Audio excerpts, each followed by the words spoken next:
Sveiki, mėlyjei, noriu tiesiog papasakoti, kokie procesai vyksta astralinėme plane, kai galbūt jums irgi teko su jais susidurti, nes žinau, kad kai kas netgi iš mano bendrakursių draugių ir kolegių ir kitų žmonių kartais užduoda klausimus, kas tai yra, kas tai vyksta. Galbūt žinote, kad kai jūs miegat, astralinė plane vyksta įvairūs dalykai. Tai jums gali sapnuotis irgi netgi net nesapnuoti, o tiesiog jūs galite jausti, kad kai jūs būnate astralinėme lauke, jums kažkokius daro procesus. Ar tai suleidžia kažkokių vaistų, ar tai įveda kažkokią kapsulę, ar kažkokį čipą į jūsų kūną, intervenciją į kūną.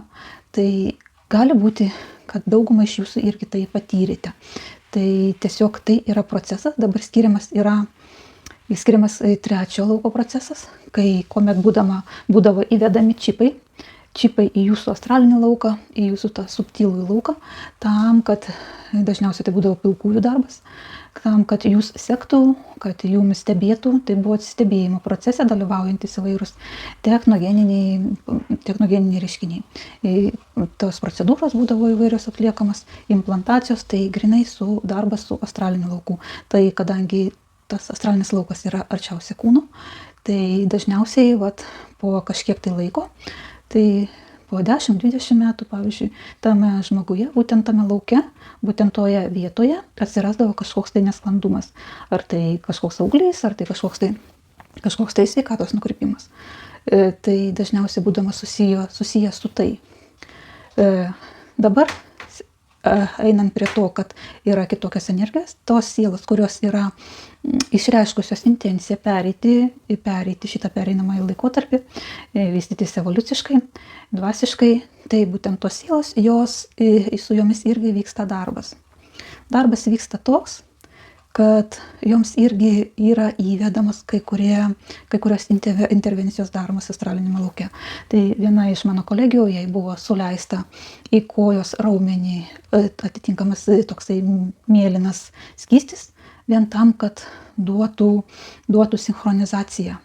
Prie kai kurių energijų jinai gal buvo tiesiog kūnas buvo nepasiruošęs įeiti į tam tikras energijas ir buvo suleidžiami tokie skysčiai. Dauguma žmonių tai galbūt galėjo irgi patirti. Aš pati esu patyrusi tokį reiškinį, kai į mano žemiau negu Saulės rezginį buvo įvestas irgi čipas. Ir gana nemalonus, nes labai stipriai jautėsi per kūną. Kūnas labai reagavo ir atsibundi vidury nakties ir galvoji, kas tai buvo. Aišku, kūnas fiziškai tokio kaip skausmo kaip ir nesijaučia, bet jaučiasi toksai kitoks skausmas. Tai tame astralinėme lauke, tame subtiliame lauke irgi jaučiasi. Ir jaučiasi net eina per kūną. Tai kai mano kolegijai buvo suleidžiami vaistai, tas mėlynas toksai skystis tam, kad vyktų konfiguracija, transformacija palengvintų naujų programų priėmimas. Tai jai buvo suleidžiami ir jinai labai labai stipriai irgi jautė kojoje būtent tą procesą, nes jai skaudėjo fiziškai koją. Man šiuo atveju buvo toksai labai didelis jausmas ir labai toksai pojūtis, kaip skausmas, kai ne, bet maudimas tai jisai buvo.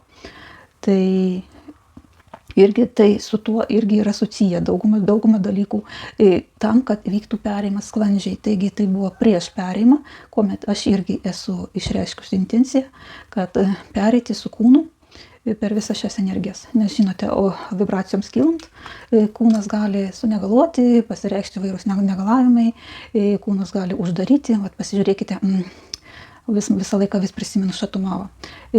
Jo buvo misija, ne? Jisai atitarnavo tą misiją, jisai išėjo, nes jį irgi išvedė.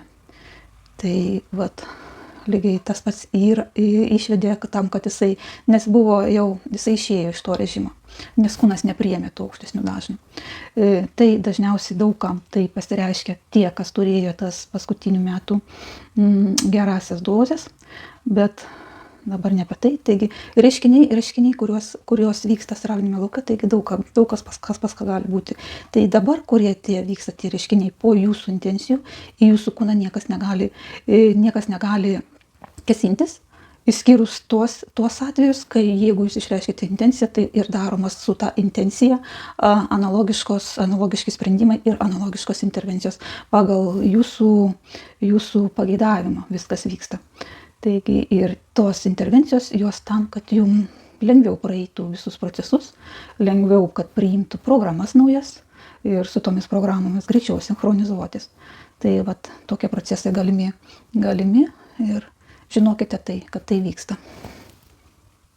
Taip pat, jeigu jūs norėtumėte apie tai plačiau padiskutuoti, rašykite ir mes galim tiesiogiai padiskutuoti ir padaryti eterį su šią diskusiją. Taigi komentuokite, klauskite ir jeigu kas nors.